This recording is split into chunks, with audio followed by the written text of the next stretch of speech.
Hello, ഇതെൻ്റെ വീട്ടിലെ red പപ്പായയുടെ മരമായിരുന്നു. 2 വർഷം കൊണ്ട് എനിക്ക് ഒരുപാട് പപ്പായ തന്നു കേട്ടോ. അത് നല്ല തുടുത്ത് ചുവന്ന് തേൻ മധുരമുള്ള പപ്പായകൾ.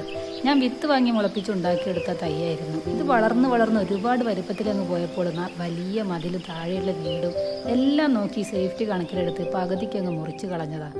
പിന്നെ ഇതിനെ മൈൻഡ് ചെയ്തിട്ടില്ല. ഇപ്പോൾ പാഷൻ ഫ്രൂട്ട് വള്ളി പടർന്ന് മൂടിക്കിടക്കുകയാണ്. വെറുതെ ഒന്ന് നോക്കിയപ്പോൾ ദാ കിടക്കുകയാണ്. കുറേ ശിഖരങ്ങൾ വന്ന് അതിൽ പപ്പായ ഉണ്ടായി തുടങ്ങിയിരിക്കുന്നു. നല്ല വെയിലുള്ള കാലാവസ്ഥയിലാണ് ഈ പപ്പായ പെട്ടെന്ന് പഴുത്ത് കിട്ടുന്നത്. പാഷൻ ഫ്രൂട്ട് പൂക്കളും മഴയത്ത് നിലംപതിക്കാറാണ് പതിവ്. അതും കായുണ്ടായി കാണാനുള്ള കാത്തിരിപ്പിൻ്റെ പടവിലാണ്. വേസ്റ്റൊക്കെ തീയിടാനായി റിങ് വെച്ചിരുന്നു. പക്ഷെ പപ്പായമാരെ പറഞ്ഞു അവിടെ തീയിട്ട് എന്നെ വേദനിപ്പിക്കല്ലേ എന്ന്.